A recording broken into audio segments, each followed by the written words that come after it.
welcome to Treknicity, a Star Trek podcast. I'm your host, Lars. I'm Patrick. And I'm Brandon. In this episode, we're going to be talking about Lower Decks Season 3, Episode 3, Mining the Miners' Mines or Mines? Mining the Mind's Mines. Mining my mine? Yeah, That's they a had to tongue make it twister. confusing. Yeah, exactly. They made it confusing on purpose. And as a special second topic, we're going to present to you the battle of the original series TV pilots, where we're going to compare and contrast, screw you, high school junior English teacher. We're going to compare and contrast the two original series pilots, The Cage, and where No Hombre has gone before. No Amigo has gone before. Exactly. Where's that? We've already failed. Exactly. So before we get going, With Kirk, it's on guys, but maybe that'll change with Strange New Worlds, but we're not going there. So yeah, I'm still waiting for this whole thing to be like for somebody to do a parody called Strange New World Strange. But anyways, or Strange New Worlds, one of those. Yeah, that's Strange New there's going to be a parody of some kind on there. However, let's talk about Lower Decks because Lower Decks is fun. So let me read the little card summary. Let's see here. On a remote science outpost, stone orbs are bringing fantasies to life. Tendi starts her first day as senior science officer trainee. That's pretty much what happens in the episode. Okay, move on to the next topic. Next topic. Nope, we're done. But so basically the Cerritos, along with the Carlsbad, and leaving the USS Hood, of course, because the Hood's been in like a lot of the. It's been almost Trek. like every series from TNG onward. It's made an appearance, except maybe for Enterprise, but still. Yeah, but that's timeline, of course. So basically, the gang, with exception of Tendi, the gang heads down to what's the planet here? I don't remember off the top of my head. Planet Bacchus 3. No, it's I don't worry about the plan because I can't remember. Basically, they go down to clean up the. They go down to clean up these glowy orbs that basically create fantasies and then turn scientists into stone. There they meet the lower deckers from the Carlsbad, who seem standoffish as though they think the Cerritos is a joke. Of course, we get a whole bunch of fantasies. Rutherford goes with Dr. Leah Brahms, who wants to do things with warp nacelles and shit. Yeah, from TNG with yeah. Boimler, of course. Shit, I can't think of his name. Geordi, that's it. Yeah, but my brain blanked on me again. Boimler, of course, has a fantasy about some admiral wanting to recruit him. Of course, flying a ship decked out in TOS style everything with a sidecar for Boimler because Boimler's not a driver. And of course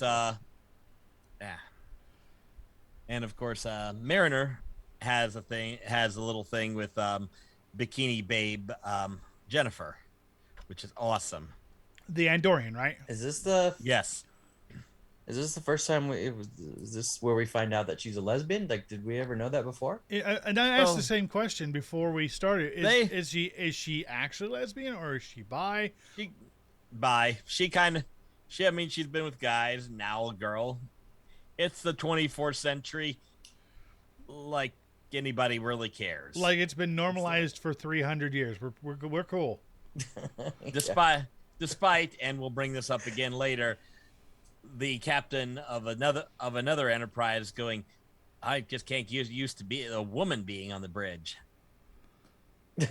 Yeah. Yeah. Uh-huh. Yep. Yeah, from The Cage. Yeah, we'll get back. We'll rip on that later. Meanwhile, Tendi discovers that the senior officer training her is Dr. Miglamu. Yeah, and the thing is that the bird, like, I mean, and the bird who's not even a scientist, I mean, come on, man. I mean, let's see here. What was he known for? Oh, making food puns and references constantly while doing therapy. Yeah, and of course him doing the like he has the plate of like the worms. Yeah, of course Corvarian sludge Oh, yeah. worms. and of course They he's say they're thinking nice and he's crispy or something. yeah, he's like, here, have one of these delicious worms. Like, what makes you think a humanoid would like these? But I digress. Now, technically, Miglamu does tell her what to do, and that's to make sure she gets the captain's attention. She, of course, completely flubs this while Captain Freeman and what's the other one? Was it Shax was in there? Captain Meyer from the Carlsbad. Oh, they when the representatives of the planet come in arguing over the agreement they signed, they hand off a statue, and basically there's this back and forth between the two trying to give each other the statue. Probably the weakest part of the episode, to be honest, because it's like 4-year-olds. So of course at some point they draw Stevens, who has a serious man crush on Ransom, catches Mariner slam dunking orbs. He tries to do it, and then they all get broken. He gets picked up by what was the creature that comes from it's that creature that comes from I'm trying to remember here. Oh, it's Genghis 4. Okay, found that. What's the dragon-like creature that comes from the Star Trek the animated series? I forget what it's called. Oh, I don't remember, but yeah, but it was like Kukulkan or Kukulkan. I think it's both, actually. Right. But that comes down, grabs Stevens, picks him up, turns him to stone, drops him, breaks his arms off. Which I, to be honest, when I saw that, I thought, oh, they killed off somebody. They actually killed off a character in this series. What? That's exactly what I was thinking. Yeah. Like I was thinking, oh, they're this is the first time they're killing somebody. Like yeah. They turned me to stone. I got better. Then, of course, as they break, nightmares start pouring out. You get the Borg snake. You get the Klingon clowns with batleth arms. Yeah. and suddenly, Jennifer turns into a giant wolf version and rips cute bikini babe Jennifer in two. Oh yeah, the Andorian wolf. Like, wait a minute. Like, is it supposed to be like maybe a Vulcan Salat crossed with an Andorian? I don't know, but who knows? It's weird as shit. So they get sealed in the cave, and of course the communicators don't work because it's a Star Trek episode. Yeah, plot device. Not a away mission if the communicators don't stop working. It's not an away mission if the communicators aren't working, or the shuttlecrafts are busted, or there's something preventing transport. Yeah. Eventually they go deeper into the cave and find out that the miners and the rock guys are basically using the orbs to mine data from people, basically for sale. Right. Because they discover that there is some sort of anomalous reading coming from behind the rock. They get behind there. They see that there was the giant, giant mind orb thing sitting there that was sucking up all of the data from the other orbs and translating it into Starfleet equipment. And they realize that that the scientists from the station must be involved, and then they draw the conclusion that the rock creatures and the scientists are in league together. Then they also discover that apparently among the Cali class, the Cerritos is basically the Enterprise of the Cali class fleet. Yeah. So yay for them. Either way, they get up to the ship. The captains are arguing about this thing. Tendi then grabs the thing, smashes it, and reveals the whole plot. And everything's solved and everything's awesome. but Tendi didn't only did it because she went to see the doctor, and doctor basically told her to go break something, and she kind of did. And everybody lives happily ever after, except for Boimler, who everybody thinks is that little robot. Oh for yeah. some reason. Oh, Robot. Boimler thinks it's people. I'm people. I'm people. Oh man. The character of Boimler for me is really good fun. I think Jack Quaid really knocks it out of the park with this character. And of course, I mean, if you've ever watched The Boys, he's amazing in that show too. So it's no surprise. He's basically Boimler on The Boys. Yeah. So let's jump in. What would you put for your best and worst parts of this episode? Lars, let's go with you first. Oh, I see. Choose me. Yeah. Well, because I get to go last this time. The best part of this episode for me is something that's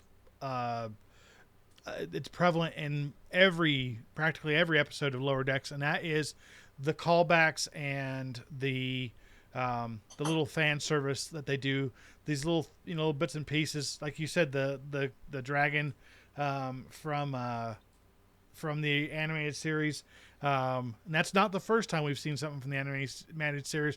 I mentioned it in a previous episode where they had gone to do some cataloging of different artifacts and whatnot, and one of them they found was a giant skeleton of giant Spock from the animated series. And every time we turn around, they're just taking something.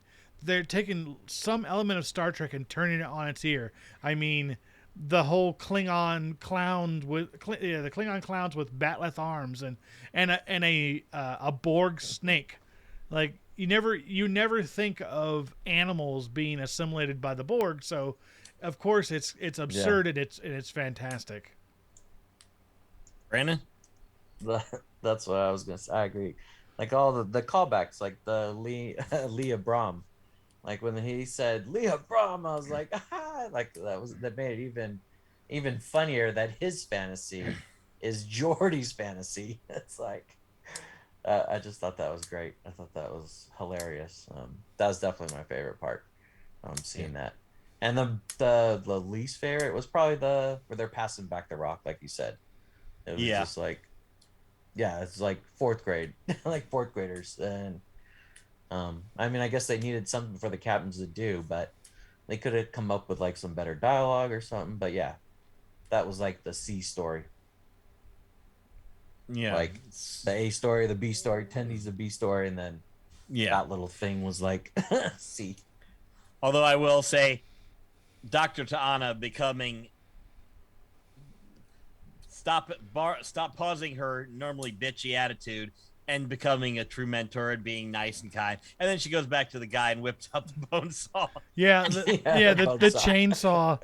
The chainsaw when it came out was brilliant. I loved it. It was like just, and of course, like the fish thing just attached to the dude's foot, just it's like she's like, "Shut up! It's digesting his foot." Yeah, she's her usual angry self. Then she's like, then we got it almost a tender moment with Tendy. Then she's back to, yeah.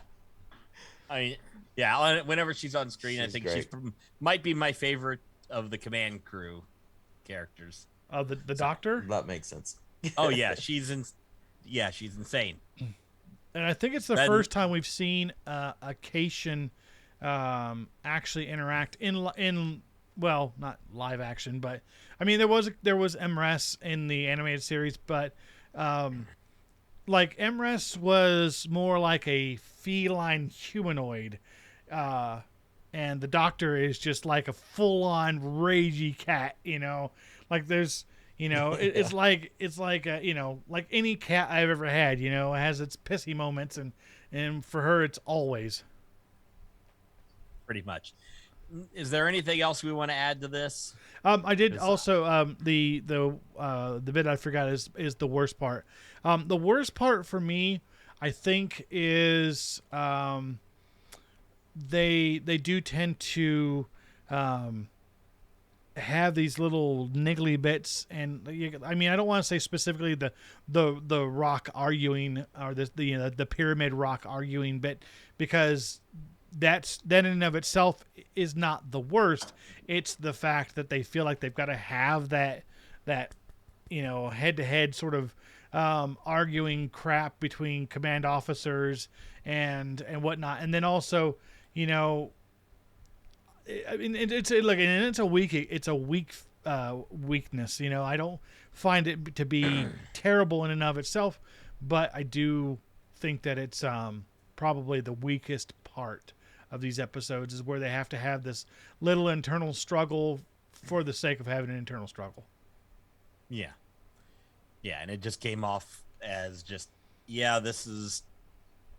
somebody just wrote they argue, and then they let him go for like 2 minutes, and then they just put all that in the episode.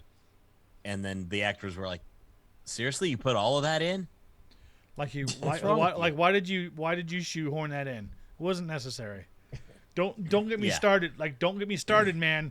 Don't really get me started, guys. Okay, we're gonna go down the Abrams trek, unnecessary shoehorning of things. But yeah. What about you, Patrick? Still not the worst. That was pretty much the Ta'ana with the chainsaw, and of course the fourth grade stone argument. That's pretty much everything you've said. That's definitely my best and worst. I don't think there's much else we can add to that. I suppose. So let's get to. Go ahead. I suppose there is one other thing, which I suppose isn't necessarily a bad thing, but it is commonly repeated in episodes. Is by the end of the episode, everything is back to normal, and we're all a happy family and moving on. Well, yeah, but also that's kind of a fun thing. They did that in season 2, when they got I forget the race and the name, Darmok. Oh, yeah. I can't remember anything but that. But they get him. Just a little tidbit fun. When I ran a Star Trek role-playing game back in New Zealand, a friend of mine insisted on playing a character who was of that race and and spoke everything in metaphor. And admittedly, like at the time, I think we all wanted to just beat him with a blunt object. Oh, I bet. That must have been brutal. No, I think Lower Decks got that one right. He occasionally lapses into it, but for the most part can speak standard, so that now everybody's confused all the time. Yeah, and just for the record, the race is Temerian. Yeah, the Temerian. Yeah, he gets turned into a puppet. He'll be fine. I got him. He'll be fine in an hour. And then by the end of the episode, he's walking into the bar. It's right. Like, of course. Yeah. But I think that's the whole point. I mean, Stevens is there with his arms, and he can't, both in casts, so it's not like didn't suffer damage. But it's like, we're gonna get back to the stand. We're gonna get back to, because I don't think with Lower Decks they try to be mostly episodic. They don't want it to be Discovery continuation arcs seasonal arcs or anything like that. But we've seen development of the characters over seasons, so we've never seen that go badly, a whole season long arc. Not at all. Although to be fair, DS9 did it the best. They didn't do a season long. Yeah, I mean they didn't really do a season. They did long. Seasons of an entire war. Yeah. Right, but they didn't. Yeah, but it wasn't like like the big bad appears at the beginning of the season, then the big bad is dealt with at the end of the season. No. Yeah. No, they did it right. They did it good. Exactly. So let's get to the second half of this, which is the best versus the worst. And today we are going to do the Star Trek pilots, the original series pilots, because there were 2 of them, and why not start at the very beginning? So we're putting The Cage, the original one, with Captain Pike versus William Shatner's Captain Kirk with Where No Man Has Gone Before. So let me give a quick synopsis. The Cage, basically, the Enterprise goes the Enterprise along with Pike, under command of Pike, and along with Spock, and go to Talos 4. Pike gets kidnapped, tortured, tried to convince to breed with a woman they have there, and it's a cerebral study into free will and perception and all that fun stuff. And let's Where not No Man Has Gone. let's not forget the guys with the inflated heads, literally. Yeah, played by women actually. Yes. Voiced by men. That's what they. Or did yeah.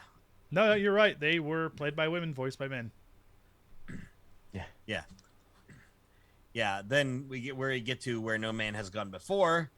Captain James R. Not T. Kirk and Spock go to fly the Enterprise into some kind of space barrier where Kirk's friend, who we were introduced to in the very first episode and never see again because it's Gary Mitchell, gets godlike powers from strange energies.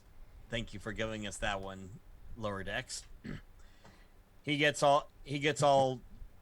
of course getting out. He of course gets superpowers, and Kirk's forced to fight him and kill him before he gets too powerful, loses his humanity. Obviously, had Mariner been around at this time, she would have just kicked Gary Mitchell in the nuts repeatedly until the strange energies left him. But oh well. Yeah. So, your thoughts? Obviously, my vote here and kind of where I'm going is Where No Man Has Gone Before is definitely the better pilot of the two. So, Brandon? biggest reason is twofold. Number one, the big reason the cage didn't land is because it was cerebral, intellectual, and I think, and there's also the whole issue of, oh no, there's a woman on the bridge and she's the first officer. Dun, dun, dun. So of course they recast everybody except Nimoy, and that's how we got Where No Man Has Gone Before and Shatner's Kirk, who of course immediately started the trend of ripping his shirt in the first episode. Yeah, bonus points to anybody watching who can tell us the time code on the video on the episode where Kirk rips his shirt. It's almost like the episode of The Simpsons where Ralph falls in love with Lisa, and when she rejects him publicly, and Bart sits there and advances frame by frame. Right there, you can see, right at that moment, you can see his heart break. Oh, yes, his heart breaks. But yeah, the big thing, the two things that... Go ahead. I was gonna say Futurama made fun of the shirt ripping thing. There was an episode, I don't know, where the entire cast of Star Trek comes. Yeah, it's called Where No Fan Has Gone Before. Yeah. And strangely, everybody makes fun of Kirk tearing his shirt. Yeah. Kirk rips his shirt and then starts rubbing dirt like on his chest or something like that. Well, I mean, it's a trope. I mean, the whole thing is. Yeah. I mean, look, that's why they did it. Before I get too far into it, it's all he does it. Let's go. We're doing best versus worst. I agree with you that that I would say that Where No Man Has Gone Before is the better pilot, because one, it was written to be more action oriented and less cerebral. The first story, the Cage, was a very good story, and I think that they were able to recycle it very well in the 2-part episode in the first season, The Menagerie, where we get Captain Meltyface, and I think it was a really good story. But again, for what people were looking for, because Gene Roddenberry originally had pitched Star Trek as, quote, wagon train in space, or wagon train to the stars. So you meant there's going to be like the space is going to be the Wild West. So there's going to be a lot of action and a lot of good guys and bad guys.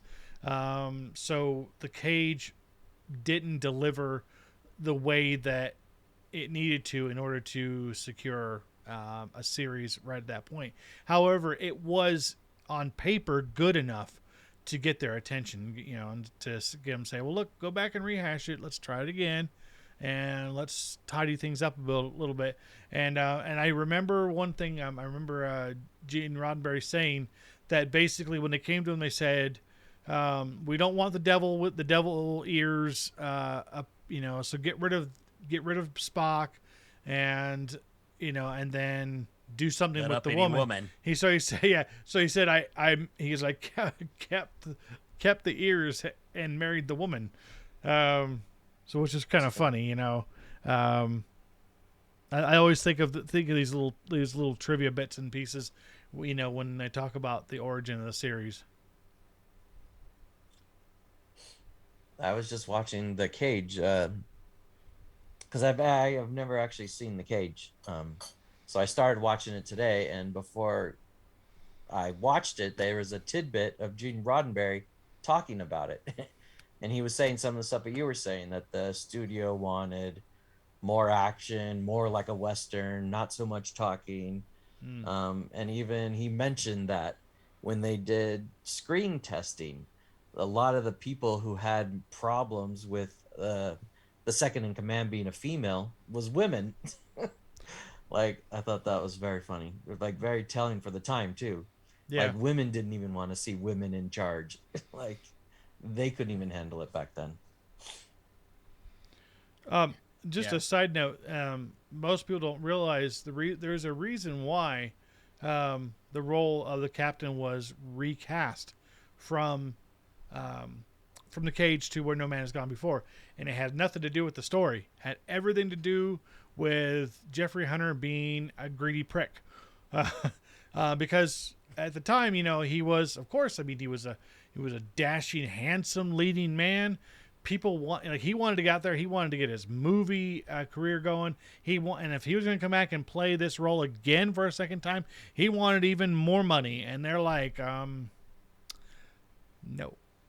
And they let him go. So they chose not to recast him, to cast him again, and they recast the role of James R. Kirk. I'm calling him James R. Since it was James R. Kirk, not James T. Kirk. That actually, and I'm sorry, I just popped in my head. If his middle initial was R in the second pilot, what do you think the R stood for? I don't want to get us in trouble, so I'm not saying. I was gonna say like why did Rasputin, why did they think it was necessary to change it from R to T? Like, that's so weird of a change. I think it was a typo. Do. I think it was a typo. It was supposed to be T all along, or Roddenberry was just pulling it out of his ass. One of the two. Well, and you know how embarrassing it is? I had to look down at my keyboard and say, "Oh yeah, R and T are right next to each other." Oh yeah, they are. I wonder if that's the case. Okay. Yeah. Wonder if it was just a typo. But yeah, it's definitely, if we had to pick best and worst, we know which one wins. Although, to be honest, both episodes are really, really good. And the recasting of Shatner could possibly backfire in any possible way for them ever. Star Trek V. Actually, okay. that's a wonderful point. You bring up a really good point. Here's the thing. They went to the Great Barrier. They went to the edge of the galaxy. Okay, the Great Barrier, and look what happened. Look what happened. Okay, we had not one but two megalomaniacal idiots with superpowers. Because you knew that was totally telegraphed in the beginning of the episode when they're talking about the ability of some humans having psychic ability. Where could this be going? I have no idea. But that being said, it's you knew they went there. Like you don't forget. I know it's been 20 some odd years by the time they go back in Star Trek V, but you don't forget something like that. You're like, you want to go where? We're going to the Great Barrier. We're going to go to Shakari or whatever planet it is, and see God. And we're like, I mean, it'd be like both Spock and Kirk would be like, the hell you say? You want to go where? No. You want to get your strange energies on? Hard pass. Hard pass. No. I'll blow this MF ship up first before we go through that again. Because could you imagine Cybok with those abilities? I mean, the guy was already powerful as it is. So, no, hard pass. Sorry, screw you. No, I'm just looking forward to Cybok not being in a horrible movie. Well, yeah. It wasn't too bad. I enjoyed the Final Frontier. All right, so this is Okay. now a two-host show. Goodbye, Brandon. Bye, Brandon, forever. Instead of let's Yeah. go, Brandon, get gone, not- Brandon. It's not the worst no, movie I because enjoyed it.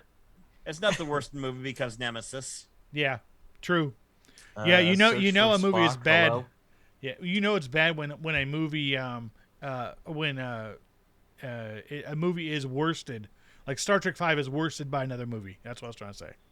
But to be fair, Star Trek V is at least so bad it's good you watch it to laugh at how terrible it is. Yeah. Well, the thing is that now I'm actually I am heartbroken that this summer with the oppressive heat here in California, I did not get one opportunity to toast a marshmallow. Marshmallow. I'm still trying to Come figure on, out. the fan dance is the greatest erotic scene ever. Yeah.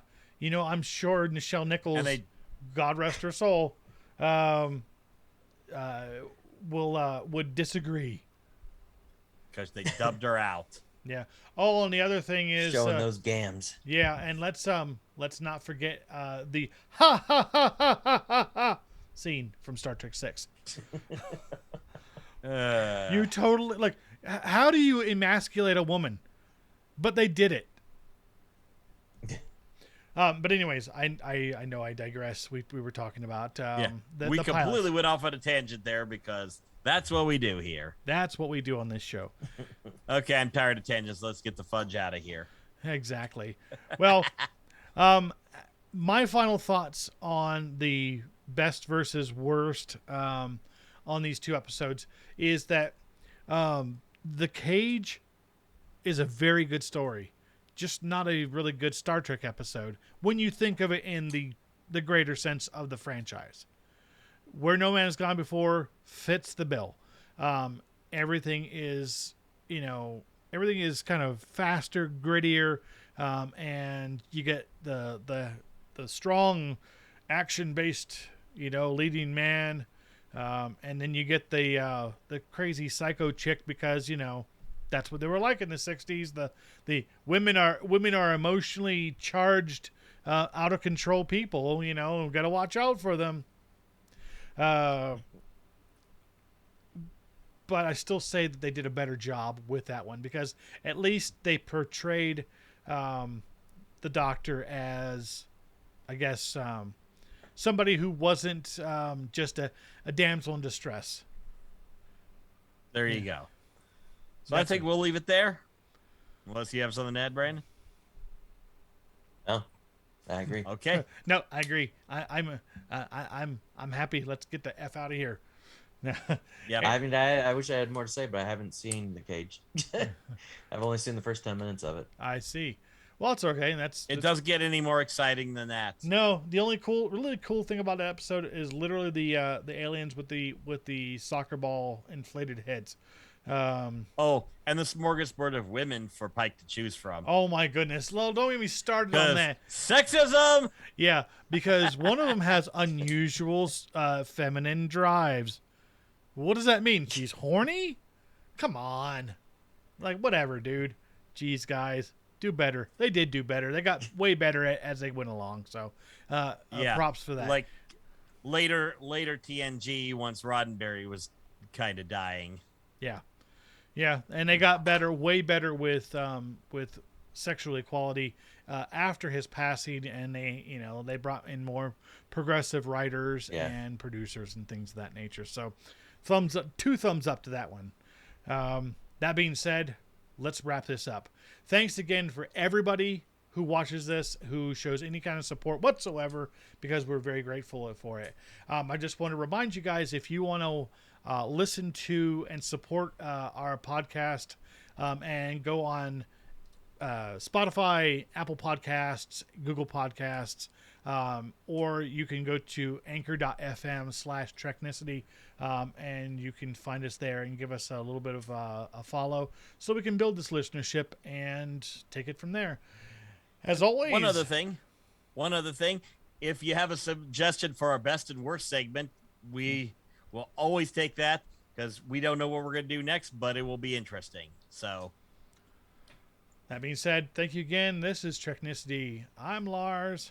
I'm Patrick. And I'm Brandon. And as always, we tell you to rock out, which is Spock out. We'll see you next time, folks.